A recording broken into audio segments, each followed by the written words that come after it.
This is Christine Brown, and while I have to listen to this podcast as my motherly duty, you have the choice not to. My sons sometimes say some naughty things when they're trying to be funny, but really, they're just being stupid. Do you still want to listen? Go right ahead. I am not your mother. All right, welcome back to the Patriots Dynasty Podcast. I'm your host, Andy Brown. With me today is nobody. The Brown brothers are off gallivanting on vacation in the sticks of Maine for the most part. But I got too excited to be able to wait for them because this next game that we're going to talk about is kind of the reason that I started this podcast in the first place. Not this game specifically, but the games just like this, because most people, when you talk about the 2004 Week 5 game, 3-0 Patriots at home versus the 0-4 Dolphins, you don't really think about it much. Even though this was the game that the Patriots would, spoiler alert, break the all-time win streak record. It was 18 games coming in, which the Patriots shared with a bunch of teams, including the 72 Dolphins, funnily enough, on their way to setting this for, I think it was 21 or 22 games. Most people still don't necessarily remember this game because it wasn't, in all fairness, a great game. But the Patriots will go on to win this in kind of a bit of a snooze fest, 24-10. So they won by 2 touchdowns. Not a big deal. But the reason that it's worth rewatching really doesn't have a lot to do with the game itself, but it has to do with kind of one of the small stories in here that only really makes sense looking back. And I'll get into that in a sec, but first I'm just going to set the scene a bit. This 2004 Miami Dolphins, I already talked to the Patriots. They're on their way to, 4-0 start at this point, and they will win a bunch of games in a row. I haven't lost in a lot of episodes since the beginning of the 2003 season against Steve Spurrier's Redskins, believe it or not. And then so they've come off the 2003 Super Bowl, rebooted with pretty much the same roster, except they traded for Corey Dillon as their workhorse running back, and he is putting up great numbers. And also they've drafted Vince Wilfork, who rookie Vince Wilfork in this season is an absolute gem to watch. And there's nothing like seeing somebody that big and that much of a mountain of a man be able to move that quickly. It's something else. But the Dolphins are kind of on the other end of the spectrum. Last time we saw them last year, their offense they had a great defense with, Patrick Surtain, Sammy Knight, Jason Taylor, and Zach Thomas, that kind of core.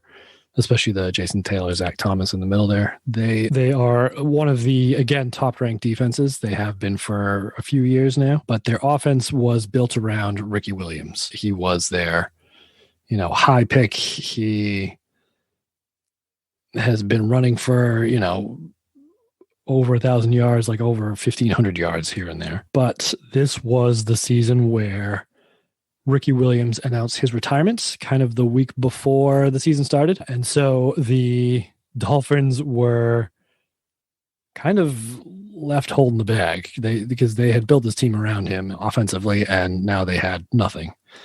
So their starting quarterback was Jay Fiedler, who actually got hurt in this game towards the end and was removed. And then AJ Feely came in relief. And 2 plays later, he was also hurt and removed, but the Dolphins didn't get the ball back to see who the third string was. But both of those quarterbacks would finish the season at about the same, both less than 2,000 yards passing, both with more interceptions and touchdowns. Not great. The top running back on this team was Sammy Morris, who we will also see. And they also had wideouts. Their top wide receivers were Chris James and Marty Booker. But there was one other wide receiver on this team who it was his rookie year, and it's a name that Patriots fans might recognize. He's a shifty little slot wide receiver by the name of Wes Welker. And this is Wes Welker's rookie season. He was, I believe, an undrafted or a late draft pick by the Chargers originally. Was he drafted? I don't think he was drafted. And they talked about it in the game. It's fucking Dan Dior, forgive me. We're not going to get into that because I don't need to get myself angered. But yeah, so he spent a lot of time in their camp and made it through all the cuts. But then the Dolphins signed him after that. And so he was basically just like a punt and kick return specialist at this point. I think he finished 2004 with, did he have any receiving yards? He did not. Nope. He had 0 catches. But he did return kicks and punts. But weirdly enough, in this football game, he did a bit more than that, because before opening kickoff in warmups, Dolphins kicker Olindo Mare, who, is kind of a long-standing kicker, really good, really accurate guy, been there kind of stalwart for ages, re-injured his hamstring or his calf or something like that he had hurt it in the game before and managed to get through it, but then re-aggravated it in warmups of this game. So they found out that Wes Welker had kicked in college. He had attempted one, extra point, which according to Wes Welker was tipped and sent wide. But they're like, all right, well, that's good enough. That's all we got. So they sent him out there for kickoffs. And there's actually a blog post on the Pats Dynasty website, the new one, that you can read about this. But basically, this was the intro to the NFL of Wes Welker. And probably more specifically, an intro to Bill Belichick of Wes Welker, which makes a lot of sense that you would see the Patriots spend the capital that they did. I think it was a second and a seventh round pick, something like that, before the 2007 season, which was actually more than they spent on getting Randy Moss to the Patriots that same year. And everybody was like, why would you spend more on this, little short, white, scrappy gym rat sort of guy who hasn't put up great numbers for the Dolphins? Let's see. What did he do for the Dolphins? 3 years with the Dolphins. He had 3 starts, 96 catches in 3 years, and 1 touchdown. In New England, he would put up more numbers than that. 37 touchdowns in 78 games and thousands of yards receiving. And in New England, he averaged more than 100 catches per season for all 5 seasons that he was there, which is bananas. Including, 123 in 2009 and 122 in 2011 before moving to Denver. But yeah, so he was kind of an unknown, but in this game, he showed that he was a prototypical Patriot. We talk a lot about Troy Brown on this podcast, about how he, did everything he asked. He played wide receiver. He returned punts. He's returned a couple of kicks before, but he also played defense. And in one preseason game, he lined up as the emergency quarterback and handed it off only for whoever the running back was to fumble it. I don't know why I remember that, but I think it's just because it's Troy Brown and he played all the positions. So we're no stranger to this, but in this game, the opening kickoff was by Wes Welker. And then the Patriots would score on the opening touchdown of the game. And then the ensuing kickoff was returned by none other than Wes Welker for 27 yards, so not too bad. And then not much would happen generally in this first half. The Patriots would score a couple touchdowns off of Miami issues. There was an interception by Randall Gay that the Patriots turned into a Brady to Graham touchdown. And then in the second quarter, Miami accidentally tried a fake punt because the long snapper snapped it too far to the left of the punter, and he decided he wasn't going to be able to kick it in time, so he tried to, but did not get anywhere close to the first down. The Patriots turned that into a touchdown. But in between those, Miami did actually put one drive together, which was a surprise because this Miami offense was one of the worst in the league. They finished 28th in points for and 29th in yards for. So this team literally was built around Ricky Williams. It's like taking the engine out of a car and they were just pushing it everywhere. It was that. And so they did manage to actually score one touchdown where, who was it? Chris Chambers actually juked Ty Law out of his pants, surprisingly.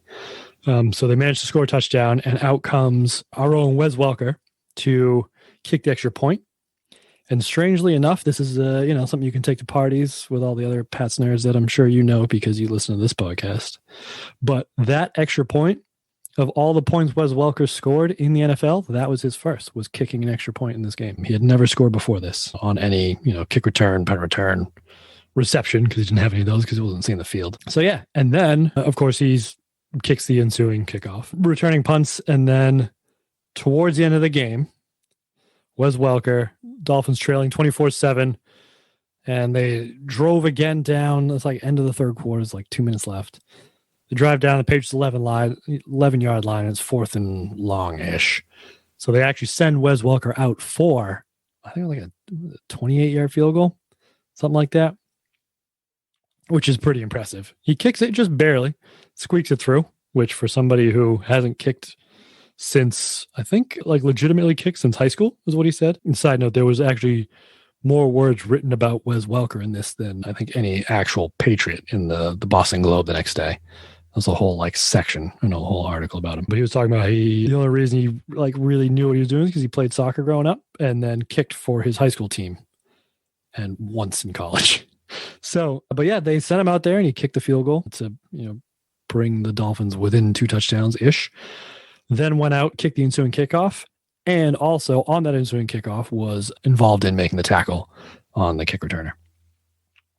So this was more than anything, more than, the Patriots setting the record, was actually kind of the Wes Welker game, believe it or not, even though he wasn't yet playing for the Patriots. But I remember this was kind of a similar time. This is October 2004.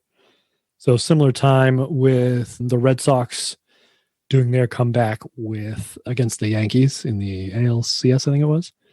Down 3-0, and you know how it all ended with that. So I think they were actually down 3-0, and I come home from college to hang out with the family, and it's just me and my dad sitting around, and he turned to me, and he was talking about the Yankees. This is his claim to fame. He was talking about the Red Sox-Yankees game, and he turned to me and said, if the Red Sox are going to break an 86-year curse, what better way to do it than coming back 3 games down to the Yankees, and something that's never been done before. And of course that happened.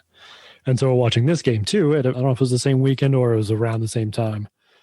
But then I turned to him, and this was Welker. It's a matter of time before he's on the Patriots because this is like a Bill Belichick person. And 2 years later, that's exactly what happened. So me and Dad, Nostradamus, I guess it runs in the family, as long as you exclude my brothers, because according to Mom, they are very naughty. That's right. Thanks, Mom. But as good as Wes Welker was in this game, both offenses weren't. You could watch this game. I might just watch the highlights if I were you, because it'll probably be mostly about Wes Welker, because there wasn't much else going on. Brady was, I believe this was the first time in his career that he had thrown for less than 100 yards. He was 7 of 19 for 76 yards, 2 touchdowns, and an interception as well. So just not great. Having said that, Jay Fiedler was perhaps worse. I think he went into halftime, they said 4 of 11 for not very many yards. He did, they had to start slinging at the end because they were down 2 touchdowns and they were trying to move the ball, and the Patriots were trying to grind clock, as they do in these AFC East divisional battles, typical game. So he ended up with 250 yards, but did not look great. Had the 1 interception, 3 sacks, and just not making great decisions. Like none of the plays looked like, even when it was successful, it looked like it probably shouldn't have been, strangely. So yeah, I would probably skip this one personally. It's nice to watch Wes Welker before he became Wes Welker. And also it's nice that the Patriots broke the record set by the 72 Dolphins of 18 wins in a row by winning their 19th. But also the fact that this isn't an NFL record, I'm going to bring it up again, is garbage. The NFL does not consider this an official record because it includes playoff games. So something else that we can rail on Goodell for, because fuck that dude. Yeah, but it was not great. I try to keep track of how all the drives ended, and there are a lot of turnovers. Brady threw a pick on the 3rd play of the game to start the game. Miami started at the 50 and they went 3 and out, immediately punted, and that was it. And then Miami threw a pick, and it was just like this all the way down. There was the fake punt fail. They're trying to scramble on 3rd down and getting popped and fumbling it by Rodney Harrison. Pass recovered. There was I think a lot of the reason for this, the Patriots side of things not performing, was because they didn't have any wide receivers that were healthy for this game. Of their top 3, Troy Brown, Deion Branch, and let's call him David Patton, top 3. Troy Brown was out with a shoulder injury. Deion Branch out with a knee injury. Bethel Johnson out. It was just inactive. They didn't actually say why, which has happened before, where I think he just maybe doesn't particularly practice well or something like that. So they were left with David Gibbons, who was the only one who actually really caught anything. David Patton, who missed a bunch of deep balls. And of all people, Kevin Casper, if you remember him, number 10, who was kind of the epitome of a street free agent, was out there as a bit of a warm body, but didn't seem to know which routes to run. Brady threw to him a couple times, and he was just like in the wrong spot every time. Just a tough. And also Daniel Graham was kind of the only other person that Brady was even trying to target. And in true Dan Dierdorf fashion, because Daniel Graham has actually caught a few touchdowns to start the season, he had 4 touchdowns in the first 3 games, and he caught another one in this one, like a short play action one that they always run. Dan Dierdorf decided to say that Daniel Graham is being compared to Shannon Sharp and Tony Gonzalez because of his prowess, and we haven't seen the best of him because he can really split a defense running seam routes down the middle because of his speed. But as we all know, that didn't quite work out because he had hands of stone, which is a shame because I think if he was able to catch the ball, he might have been the original Gronk before Gronk, but did not happen.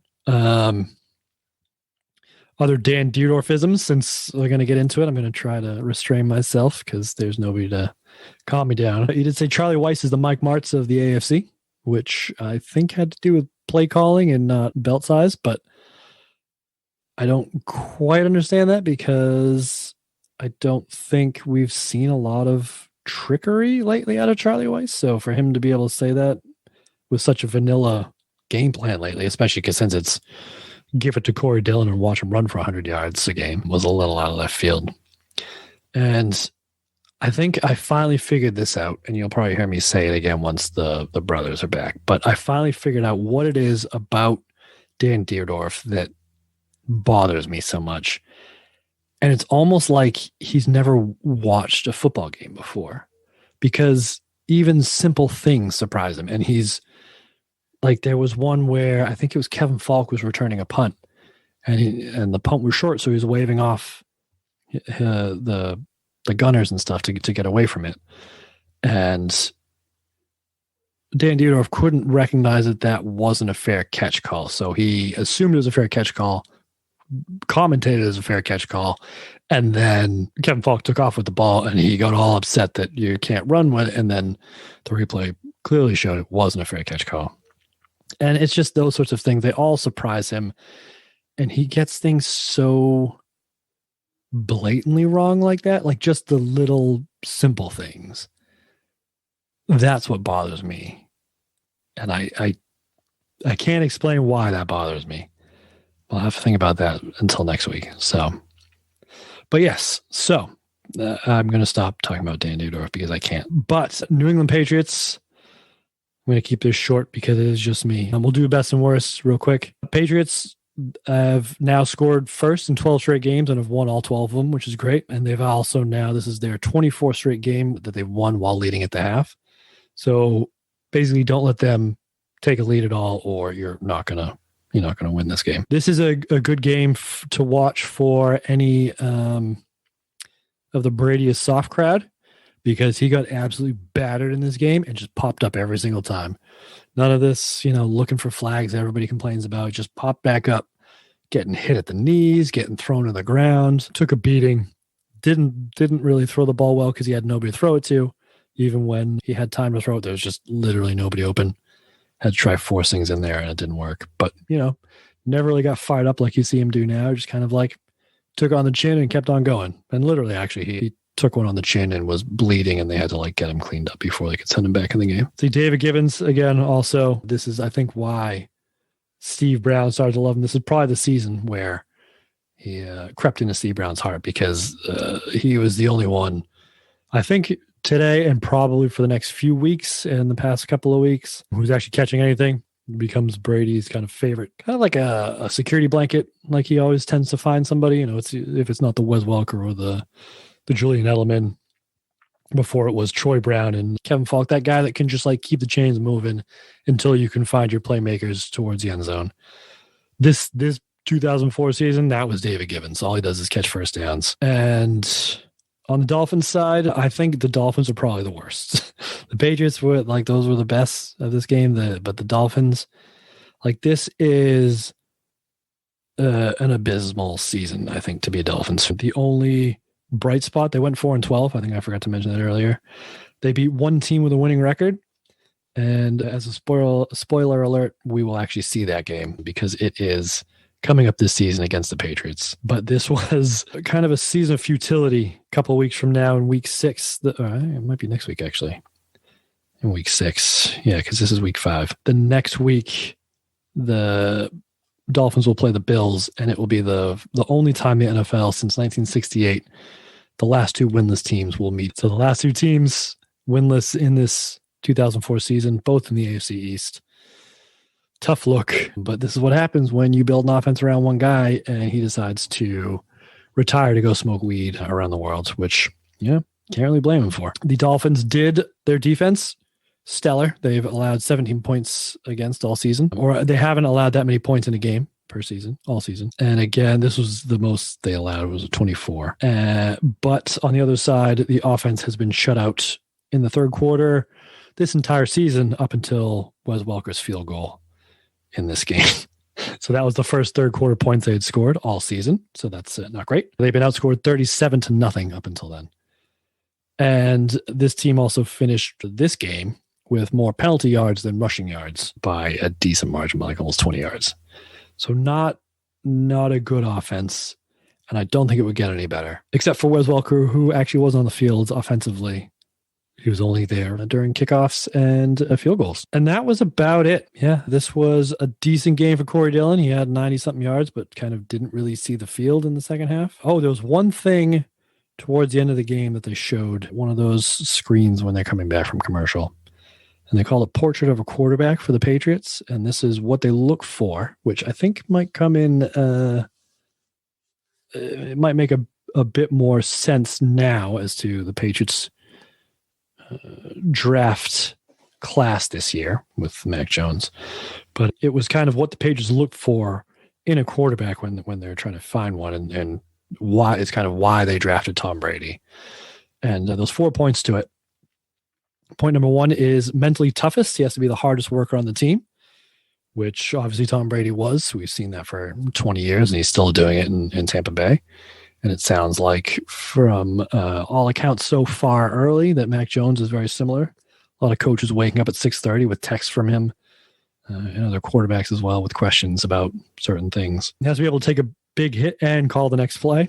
So he has to kind of be not just mentally tough, but physically tough. We haven't really seen Mac Jones take any hits yet because it's still training camp, but I think we'll see that pretty quick if that's the case. But from what I understand, he was doing that in college, so perhaps that will carry over.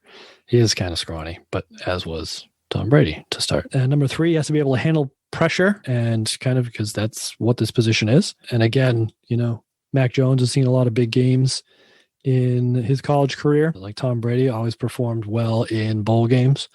And so I think a lot of that is what the page is looking for. Have you played in a bowl game? Did you play well? Were you able to handle the pressure?